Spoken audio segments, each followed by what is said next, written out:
उत्कर्ष के बाद। डॉक्टर साहब देखिए, हम देख रहे हैं, देखिए अभी दिल्ली की बात हो रही थी, गैस चैम्बर और तमाम, वो कितना आतंक मचाया था इसी भारतीय जनता पार्टी ने। थोड़ा आता इतर है, थोड़ा-सा बोल के मैं उस पे नहीं मैं डिबेट करना है, डिबेट तो हमारा दूसरा विषय है। वहाँ कितना आतंक मचाया, और हम कल सुन रहे थे वो वहाँ की चीफ मिनिस्टर वो कह रही थी कि समय लगता है, ये जो पॉल्यूशन से निपटना है इतना आसान नहीं। मतलब कल तक जब वो दूसरा दल की सरकार थी तो फिर आप क्या-क्या कहते थे कि हम ये कर डालेंगे, ये कर देंगे, ना यमुना साफ हुई, और सब जगह यही। मैं आता हूँ आपके पास, राग योगी नहीं चल पा रहा है। देखिए इसलिए मैं राग योगी की बात करूँगा कि ये सब चीज़ें जुड़ी तो अल्टीमेटली जब हम घर की समस्याओं की बात करते हैं तो आ रहा है आपके सामने, यक्ष प्रश्न है अभी।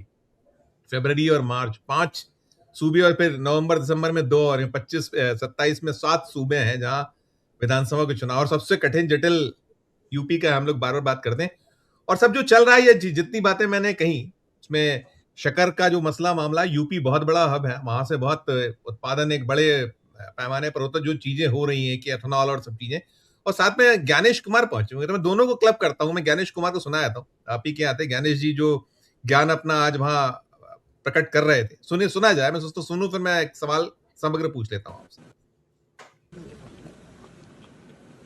लखनऊ मेरी तपोभूमि रही है, यहाँ पर मेरी शिक्षा भी हुई, और यहाँ से हम फिर उनकी शिक्षा बहुत दिनों के बाद लखनऊ में अपनी कर्मभूमि पर आकर उत्तर प्रदेश के मतदाताओं के लिए संदेश देने के लिए आए।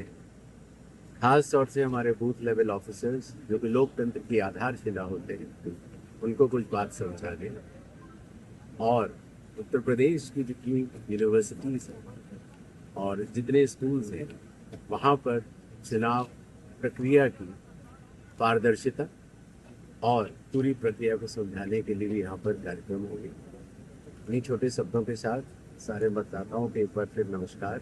जय भारत, जय हिंद। ये है साहब, जय भारत जय हिंद, समझाने आए हैं ये कैसे। करिएगा सर, ये उत्कर्ष सर टिप्पणी जो है, ये कि नैया पार हो पाएगी, ये बहुत हो गया है अब शायद, कि जिस तरह का मूड है देश का। और बाकी जो चीजें हैं, मैंने कहा कि राग योगी वो अपने ही उसकी वो नहीं निकल रहे हैं, सुर कठिन है, दिक्कतें पैदा हो रही हैं, वो गला कहीं लगा हुआ है सारा नहीं, एक दिक्कत क्या है सर, दिक्कत क्या है कि जैसे शक्कर का मामला जैसे ही आया, स्मृति ईरानी जब पहली बार आई थी लड़ने अमेठी में, उनका एक वीडियो था जो अभी फिर वायरल हो गया है। उन्होंने ये पूछा था कि 13 रुपए किलो चीनी चाहिए तो मोदी सरकार को लाइए। अब वो चल रहा है। सवाल ये कि ये इसमें विपक्ष को घेरने की जरूरत नहीं है। जब आप राजनीति में बड़बोली बातें करते हैं तो आप ही के बयान, वही बयान, जैसे मोदी जी के बहुत सारे पुराने बयान इस वक्त बहुत चर्चा में है और वो अपने आप में कंट्राडिक्टरी हैं, तो फिर दिखता है कि आप आखिर में कर क्या रहे थे।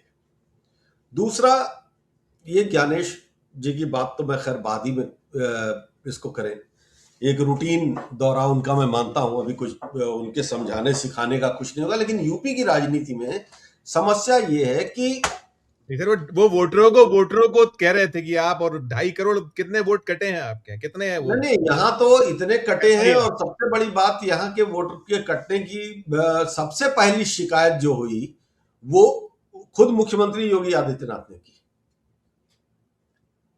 तो लखनऊ में 4 लाख के करीब कम हो गए।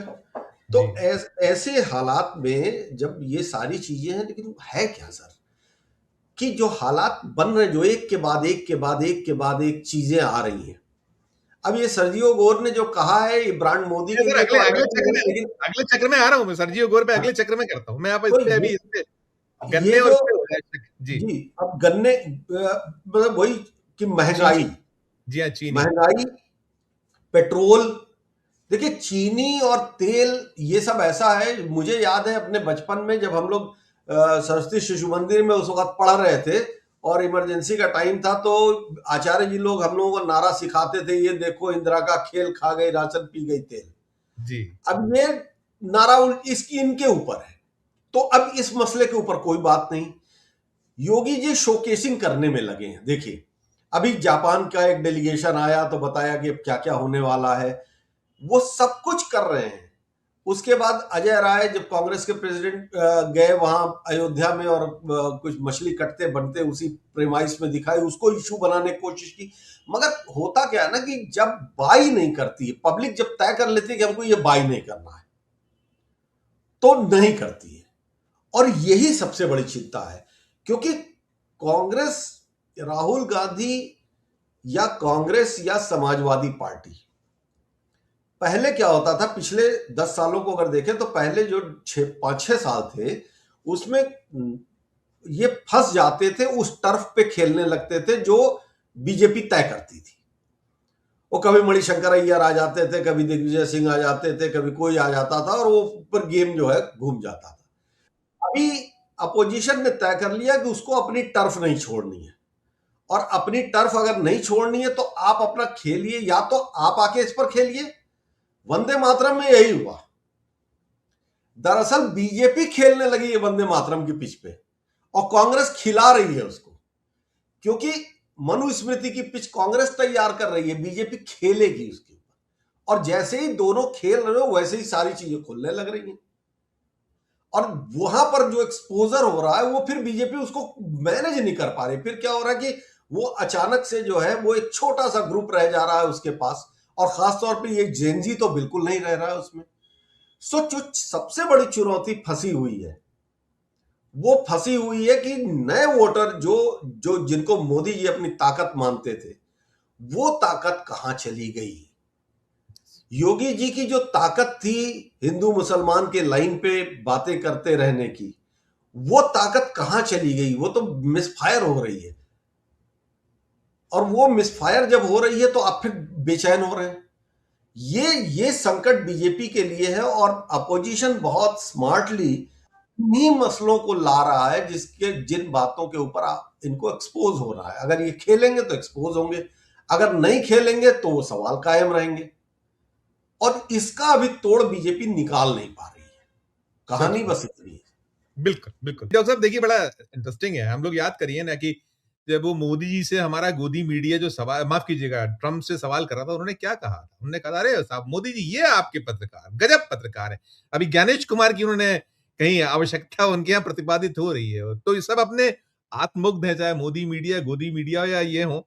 और आप याद करिए जब वो हेलेन लिंग ने जब वो नॉर्वे में कह दिया था कि मोदी जी क्यों नहीं आप अंतर्राष्ट्रीय मंचों के सवाल लेते हैं, इंटरनेशनल प्रेस से क्यों नहीं बात करते हैं, तो भाग खड़े हुए थे।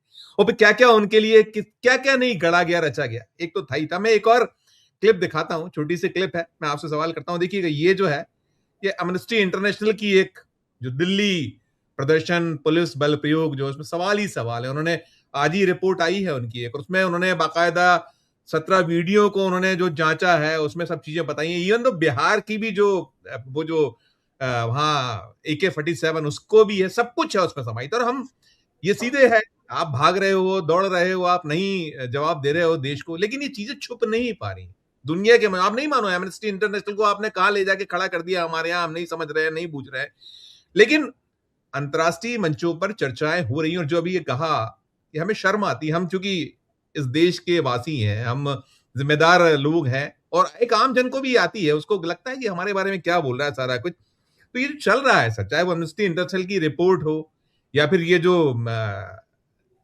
बोल के गए हमारे जो राजदूत साहब जो बोल रहे थे, सारी चीजें खोल के रख दे रहे हैं पन्ने। आपकी जो सेंसिटिव फाइल्स है, कम से कम नहीं खोलना चाहिए, कहीं ना कहीं तो थोड़ी सी रखना चाहिए। और वो है, कोई चिंता नहीं, अब सब नहीं, खामोश है, किसी की आवाज नहीं निकल क्यों रही। नहीं? ये देखिए, ये नरेंद्र मोदी की छवि के ध्वस्त होने का दौर है। और क्यों हर आदमी बोल रहा है? दुनिया के किसी भी देश में अपना माखौल तो आपने खुद उड़ाया है, चाहे अंग्रेजी को लेके हो, चाहे आप जबरदस्ती हाथ पकड़ने को लेके हो। भाई, भारत में आप अपने गोदी मीडिया या अपने तंत्र के जरिए इन चीजों को, मतलब आप मेलोनी को मेलोडी खिलाने वाले को भी मास्टर स्ट्रोक बता सकते हैं, क्या बात, लेकिन दुनिया आपकी तरह से नहीं सोचती है। ठीक है। और ट्रंप ने एक बार मजाक उड़ाया है, बार बार मजाक उड़ाया है। ऑस्ट्रेलिया गए तो बेइज्जती, नॉर्वे गए तो बेइज्जती। हर कोई भारतीय मीडिया जैसे दबाव में नहीं है ना। वहां पर तो वो सवाल करने की आदत है, और वो अच्छे अच्छे, इवन डोनाल्ड ट्रंप, वो ठीक है, वो अपने यहाँ फॉक्स न्यूज या इसको कुछ भी बोलता जरूर है, बावजूद उसको प्रेस कॉन्फ्रेंस तो करता है, नहीं, प्रेस सवालों से के बात जवाब देते करता हैं, सवालों के है, जवाब देते जवाब हैं जो देता भी। है। तो वो एक अलग किस्म का ढीठ है। आप तो देखिए, जब आप भागते हैं तो एक चीज तय हो जाती है उसी वक्त कि आपका अपना डिफेंस मैकेनिज्म बड़ा खराब है। वो डिफेंस मैकेनिज्म खुद के बूते नहीं है, वरना आप फेस करते स्पॉन्टेनियस सवाल के स्पॉन्टेनियस जवाब देते, अच्छा देते, बुरा देते, कुछ भी करते। लेकिन आप नहीं देते हैं, क्योंकि आप कंड्यूसिव इन्वायरमेंट जब तक नहीं होता है तब तक आप कोई बात नहीं करना चाहते। और कंड्यूसिव इन्वायरमेंट में भी आप कितना बात करते हैं? भाई, आपने इंटरव्यू दिया शुरू में तो किसको दिया? प्रसून जोशी को दिया, अक्षय कुमार को दिया, है ना? वहां भी भाई तमाम ऐसे पत्रकार जो उनके साथ, मतलब उनके करीबी माने जाते थे बतौर गुजरात मुख्यमंत्री, उनसे तक नहीं बात की। करण थापर का वो इंटरव्यू याद कीजिए जो बीच में छोड़ के चले गए थे। तो ये वो बताता है कि आपके चरित्र में उतनी दृढ़ता है ही नहीं। नैतिकता तो बात की बात है, चरित्र में दृढ़ता ही नहीं है। अब आप आर्टिफिशियल मेकअप के साथ कितने देर तक आप शो करेंगे? और जब मेकअप उतारने, और वही लोग उतारने लगे जिनके जिनके लिए आप प्रोपगेट कर रहे थे कि तो my friend, my so and so friend, melody खिला रहे हैं, ट्रंप को गलबैयां डाल रहे हैं, किसी का हाथ पकड़ ले रहे हैं, जबरदस्ती हंस रहे हैं। अब ये चीजें एक्सपोज हो रही हैं। तो वो क्लाउन जो होता है, क्लाउन का मेकअप जब बिगड़ता है तो वो बहुत भयंकर होने लगता है, और वो खुद ही अगर शीशे में देखे तो वो खुद डर जाए। वैसे हालात। तो जो जो हंसता हुआ चेहरा है वो बीभत्स चेहरे में बदलता है, और वही स्थिति है। अब आप देखिए, ये सर्जियो गोर का ये बयान किस टाइम आया है? तब जबकि ब्रिक्स की बैठक होने वाली है। बिल्कुल बिल्कुल। और वहां पर पुतिन और शी जिनपिंग जैसे लोग, और वहां पर उसने नरेंद्र मोदी को हल्का कर दिया। भारत होस्ट कर रहा है ब्रिक्स की मीटिंग और उसको हल्का कर दिया, प्राइम मिनिस्टर को। अजीत डोभाल आज गए हुए हैं चाइना। जी हाँ, जी हाँ। वो क्या करने गए हैं? कहा यह गया है कि सीमा विवादों पर जो बात होती है उसका 25वां राउंड चल रहा है, उसमें गए हैं। तो क्या वो ये तय कराने गए हैं कि कहीं ऐसा तो नहीं है कि वो जब जिनपिंग आए यहां और ये सवाल खड़े हो जाएं तो वो कैसे कवर किया जाए? यस। बेसिकली ये कवरिंग एक्सरसाइज है, क्योंकि सीमा कर के ऊपर तो आप बयान देने रहे। आपका हमारे विदेश मंत्री कह चुके कि भाई अपने से मजबूत से लड़ना समझदारी नहीं है। तो अपने से मजबूत से लड़ना नहीं समझदारी, और कमजोर को धौंस दिखाना ताकत है।